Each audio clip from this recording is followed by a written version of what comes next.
Hi, അപ്പോൾ അജീഷ് ഒറ്റപ്പാലാണ്. അപ്പോൾ ഒത്തിരി ദിവസമായി വീഡിയോസും കാര്യങ്ങളൊക്കെ ചെയ്തിട്ട് വേറൊന്നുമല്ല, അമ്മയൊക്കെ വരുന്ന തിരക്കിലൊക്കെ ആയിരുന്നു. അതുപോലെ വീടൊക്കെ ഒന്ന് ക്ലീനിങ് കാര്യങ്ങളൊക്കെ ചെയ്യാനൊക്കെ ഉണ്ടായിരുന്നു കേട്ടോ. അപ്പോൾ അതിൻ്റെയൊക്കെ തിരക്കിലായിരുന്നു. നിറച്ച് പൊന്തയും കാടൊക്കെ ആയിരുന്നു. ഞാൻ ഒറ്റയ്ക്കല്ലേ ഉണ്ടായിരുന്നുള്ളൂ. അപ്പോൾ വീടൊക്കെ സെറ്റാക്കിയപ്പോൾ എല്ലായിടവും വൃത്തിയൊക്കെ ആക്കി അടിപൊളിയാക്കി. അപ്പോൾ നാളെ തൊട്ട് നമ്മുടെ വീഡിയോസ് സ്റ്റാർട്ട് ചെയ്യാൻ പോവാണ് ഞാനും അമ്മയുള്ളത്. അപ്പോൾ സപ്പോർട്ട് ചെയ്യണം തിരിച്ചും. അപ്പോൾ തിരിച്ച് നമ്മുടെ ചെടികളൊക്കെ അത്യാവശ്യം പോയിട്ടോ. ഞാൻ ഒറ്റയ്ക്കായത് കൊണ്ട് എനിക്കിതൊന്നും മെയിൻറ്റെയിൻ ചെയ്യാനൊന്നും പറ്റിയില്ല. അപ്പോൾ ലാസ്റ്റ് പച്ചൻ വന്നിട്ട് അച്ചൊക്കെ സെറ്റാക്കി ഇനി പുതിയ ചെടികളൊക്കെ നടാൻ വേണ്ടിയിട്ടുള്ള സെറ്റപ്പിലാണ് നമ്മൾ.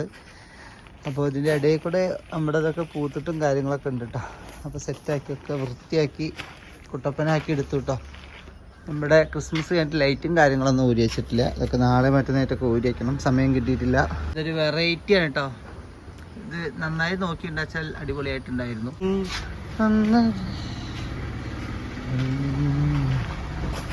ഞാൻ ഒറ്റപ്പാലം മുനിസിപ്പാലിറ്റിയിൽ 35-ാം വാർഡിലാണ് കേട്ടോ. അപ്പോൾ ഞങ്ങളുടെ തൊഴിലുറപ്പുകാർ കാണിച്ചതാണ്. അടിപൊളിയായിട്ട് അത് എടുത്ത് പറയുകയാണ്, വേറൊന്നല്ല. നമ്മുടെ യൂട്യൂബ് വീഡിയോയിൽ ഞങ്ങളുടെ റോഡും സൈഡൊക്കെ തൊഴിലുറപ്പുകാർ സെറ്റപ്പ് ആക്കിയിട്ടുണ്ട് കേട്ടോ. അത്ര അടിപൊളിയാണ്. അവിടെ തലയിട്ട് അതിപ്പോൾ ചപ്പുണ്ടായതാട്ടോ. ഇപ്പോൾ 2 ദിവസമായിട്ട് അത് അവർ പറഞ്ഞിട്ട് കാര്യമില്ല. ആ തല തൊട്ടിട്ട് ഈ തല വരെ മൊത്തം സെറ്റാക്കിയതാണ്. വാർഡ് മെമ്പർക്ക് വിക്സിലോട്ട് കൊടുക്കാൻ കേട്ടോ. ഇന്ന് തൊട്ട് വീഡിയോ എടുക്കണം വിചാരിച്ചാണ്. ഇന്ന് വീഡിയോ എടുക്കാൻ പറ്റിയില്ല. വേറൊന്നുമല്ല, ഇന്ന് അമ്മയുടെ അച്ഛൻ്റെ കൊല്ലന്തയാണ് ഒരു ചടങ്ങ് പരിപാടിയൊക്കെയാണ്. അപ്പം അമ്മ അങ്ങോട്ട് പോർക്കാണ്. അപ്പോൾ തിരിച്ച് നമ്മൾ നാളെ വീഡിയോ ആയിട്ട് വരാം, ഫുൾ വീഡിയോ ആയിട്ട് വരാം. അപ്പോൾ ഓക്കെ, ബായ്.